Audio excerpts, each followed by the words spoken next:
간은 침묵의 장기입니다. 간은 아무리 고생하고 힘들더라도 아프거나 소리치거나 통증을 일으키지 않죠.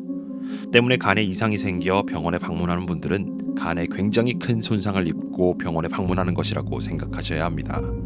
오늘은 간이 이상 신호를 보내는 갖가지 신호들에 대해 알아보고 생활습관 개선 방법은 무엇이 있는지 알아보도록 하겠습니다. 저는 여러분에게 건강 정보를 알려드리는 미궁입니다. 소중한 사람에게 영상을 공유해 주시고 구독해 주세요.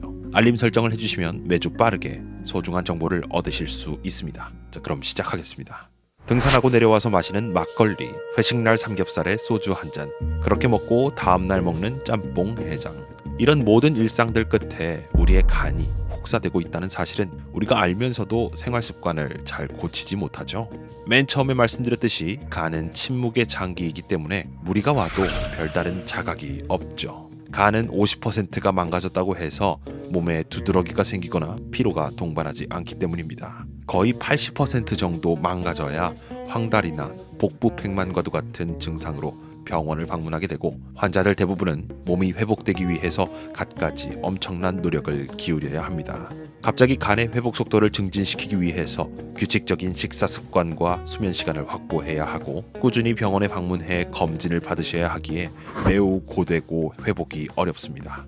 간염 판정을 받았다 할지라도 시간이 지나면서 약 먹으면 한동안 컨디션이 괜찮아지기 때문에 병원만 의무적으로 갈 뿐이지 나중에는 긴장감이 풀려서 염증을 없애려는 노력조차 하지 않죠. 자, 그럼 이런 악순환을 거치지 않기 위해 지금부터 간이 살려달라고 외치는 증상부터 말씀드려보겠습니다. 첫 번째로 황달입니다. 눈 흰자위나 피부가 누렇게 변하거나 전신이 가렵고 소변의 색깔이 둔탁해지고 설사를 비롯해 맑은 대변이 나온다면 이는 황달 증상입니다. 황달은 꼭 간이 나빠져서 생기는 증상이 아니라 몸에 이상 증상이 생겼을 때 위중한 질병 상태를 암시하는 질병입니다. 그러니 꼭 병원에 가셔서 증상을 말씀하시고 전문의가 혈액 검사나 MRI와 같은 영상 검사를 실시한다면 그대로 따르시기 바랍니다. 두 번째로 복부팽만입니다. 갑자기 배가 빵빵하게 차오르거나 식욕이 사라지고 트림, 방귀, 구역질이 자주 나고 복통과 경련에 시달릴 수 있습니다. 보통 복부팽만은 나이가 들어 50대 초중반의 많은 인구에게 나타나는 질병입니다. 지구 전체 인구의 10%에서 30%가 복부팽만 증상을 갖고 병원에 방문한다는 연구 결과가 있는데요. 약을 처방받고 꾸준히 복용하면 완치까지 하진 못하더라도 몸 상태를 겨우 회복하는 경우도 있지만, 이를 무시하고 약으로도 조절할 수 없을 지경으로 방치하면 숨을 가쁘게 쉴 수밖에 없고 폐렴으로도 이어지며 호흡곤란까지 올 수 있습니다. 이런 경우에는 빨리 적극적으로 큰 병원에 가셔서 신장 이식에 대한 문제를 고민해 보시고 또 대처하셔야 합니다. 세 번째로는 식도 정맥류 출혈입니다. 피가 간으로 통하지 않게 되기 때문에 다른 쪽 혈관으로 가게 되어 피를 토하는 증상이 생기거나 혈변을 보는 경우입니다. 식도의 정맥이 혹처럼 부풀어 오르게 되고 사망률이 굉장히 높아지는 아주 위험한 질병이죠. 식은땀을 흘리게 되고 의식을 잃게 되기도 합니다. 네 번째로는 간신증후군입니다. 간이 손상되면 소변량이 급격히 줄어들게 되는데요. 이 소변량이 줄어들면서 신장 손상이 오래간 지속되고 몸이 전체적으로 부패하게 됩니다. 간 하나만 이식받는다 하더라도 간신증후군이 생겼을 때는 이미 때가 늦었습니다. 추가적으로 다른 이식 수술을 진행할 수도 있는 것이죠. 그야말로 합병증입니다. 다섯 번째는 간성 혼수입니다. 간이 좋지 않으면 인지 능력 또한 떨어지게 되는데요. 심한 경우에는 의식 또한 저하될 수 있으며 병상에 누워 식물인간으로 지내야 될 수도 있습니다. 사실 간이 안 좋아지고 소화기관이 나빠지고 컨디션에 이상이 생겼다고 해서 집에서 뭘 더 드시고 건강기능식품을 찾아볼 것이 아닙니다. 하루빨리 병원에 가서 전문의에게 적극적인 도움을 요청하시길 바랍니다. 그렇다면 간 건강이 나빠지기 전에, 그러니까 예방하기 위해서는 우리가 어떻게 해야 할지 궁금하시겠죠? 지금부터 알아보도록 하겠습니다. 아직 구독 안 하셨나요? 소중한 정보를 빠르게 얻기 위해 지금 구독과 좋아요, 알림 설정까지 눌러주세요. 미궁입니다. 먼저 간 건강 보조제에 관련된 이야기입니다. 간 건강을 지키겠다고 하시면서 간 건강 관련 영양제를 찾아 드시는 분들이 많은데요. 하지만 이런 보조제를 드시기 전에 미리 생활 습관을 개선하시는 것이 첫 번째입니다. 먼저 적정 체중을 유지하는 것이죠. 비만은 이미 다양한 질환 유발 증상으로 알려져 있습니다. 체지방이 늘어나면 간에도 지방산의 축적이 일어나고 그러다 보면 결국 간에도 지방간이 생깁니다. 지방간이 계속 쌓이다 보면 지방세포들이 간에 염증을 일으키게 되고 정상세포들을 점점 파괴합니다.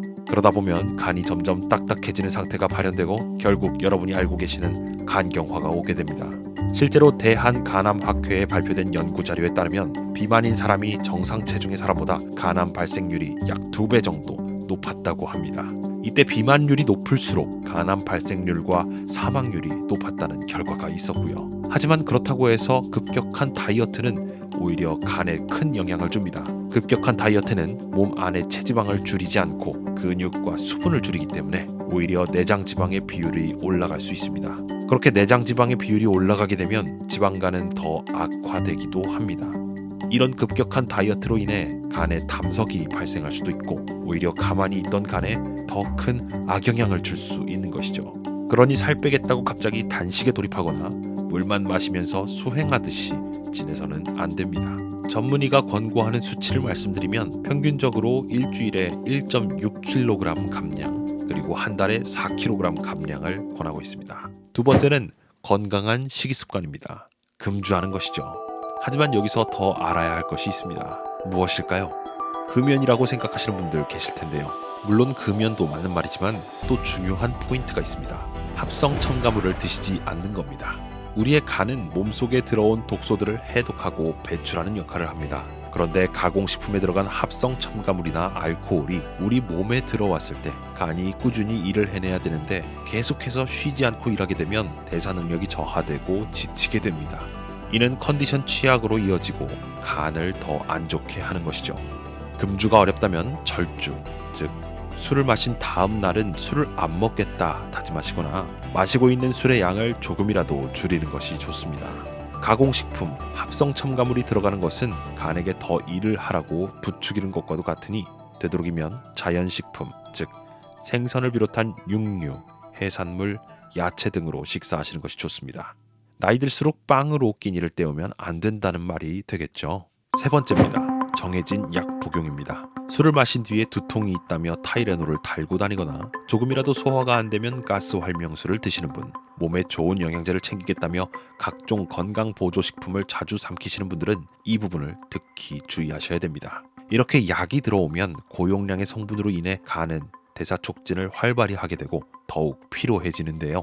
그렇기 때문에 영양제와도 같은 보조식품들의 성분을 꼼꼼히 볼 필요가 있고 자주 먹게 되는 약들을 섭취했다면 달력에 체크해두고 너무 많이 먹지는 않았는지 반추해보시는 것이 중요합니다. 이렇게 우리의 간 건강을 위해 어떤 생활 습관을 가져야 할지 알아봤는데요. 간 건강을 회복하는 것은 쉽지 않습니다. 약을 먹는다고 뚝딱 해결되는 것도 아니며 건강했던 사람도 한순간에 악화될 수 있는 요인이죠. 때문에 지금 건강하게 잘 지내시는 분들도 혹은 알코올성 간염을 앓고 있는 환자분들도 충분히 생활 습관을 개선한다면 건강한 상태로 일정 부분 유지할 수 있습니다. 그리고 마지막으로 무엇을 더 챙겨 먹는다고 해서 간은 더 좋아지지 않습니다. 오히려 덜 먹고 더 빼고 더 가볍게 다니는 것이 간을 살리는 지름길이 될 수 있다는 점을 명심하셨으면 좋겠습니다. 오늘도 여러분의 건강을 응원하겠습니다. 시청해 주셔서 감사합니다.